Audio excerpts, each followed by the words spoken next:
You ever felt that pit in your stomach when it's time to talk about the price of your services? You're not alone.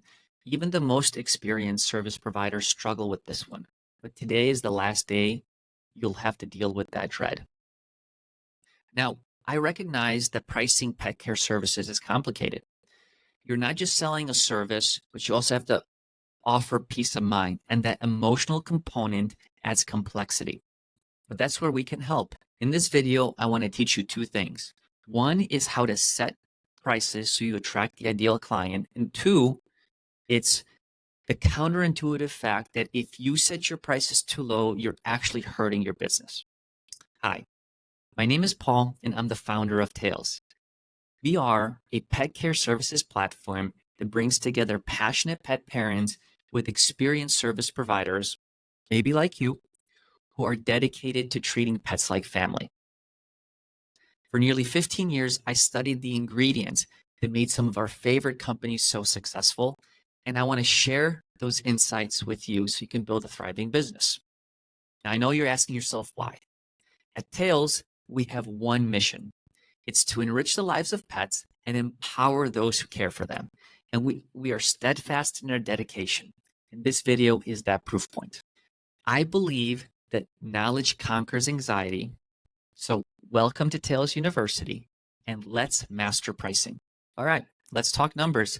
Setting your prices isn't about picking a number out of the air and hoping it works. It's about balancing three factors. First, it's your local market.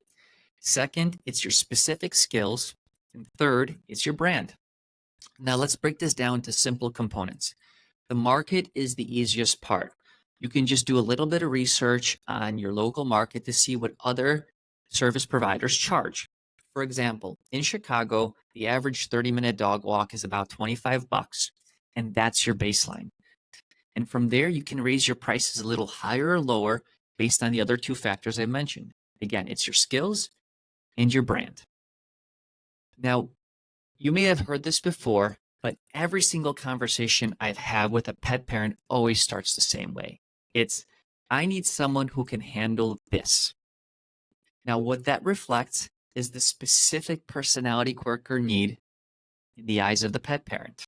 So for dogs, it's typically leash aggression, particularly for larger breeds, or a dog that has separation anxiety, or maybe a senior dog, or maybe a high energy puppy, and they're just looking for someone who has a lot of patience. And for cats, it's most typically the ability to administer medication, both oral and injections. Now, notice, we're talking about the skills you have to meet the need of the pet, but no one's mentioned the word price.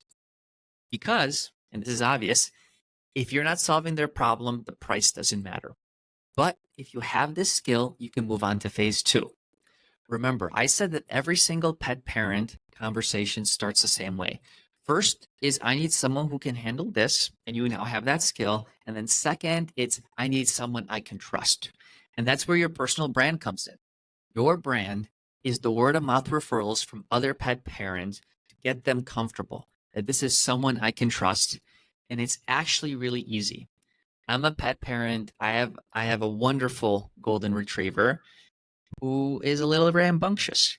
But when we meet the person who takes care of our dog like it's family, it's no inconvenience to give them a referral. So don't be shy to ask for one. And as your brand gets stronger, you'll have more word of mouth referrals. We see this all the time. The best vets and groomers, they have a wait list. Now, let's tackle a common mistake, which is what happens when you set your prices too low. There's a really famous story by Martha Stewart. In her early days, she was trying to sell homemade pies. And of course, they were delicious. She used the best ingredients, and it looked like it should be in a magazine. It's a Martha Stewart, after all. Nonetheless, she was still struggling with sales. Eventually, she tried something new, which was raising her prices, and almost instantly, her sales went up. Now, why does this happen? It's a little bit counterintuitive, but in certain industries, price means reliability and quality. And that's the world of pet care that we all live in. No pet parent has ever said, that was a terrible experience, but at least I saved $5. It's why premium dog food and services not just exist by Thrive. Now, of course, no pet parent is looking to overpay, but when they see rock bottom prices, they worry that this person cannot spend the amount of time they need to make sure that their pet gets the love and care they deserve. Now, I want to reiterate this last point because I'm a pet parent myself and I meet so many exceptional service providers that need to hear this. Don't sell yourself short. Your experience, your dedication, and your ability to deliver peace of mind is worth every penny. I know we've covered a lot today, but I hope it helps you reflect on your current prices and ask yourself, is it telling the story of quality you want it to be? I meet so many service providers who haven't raised prices in 5 or 10 years to the same clients.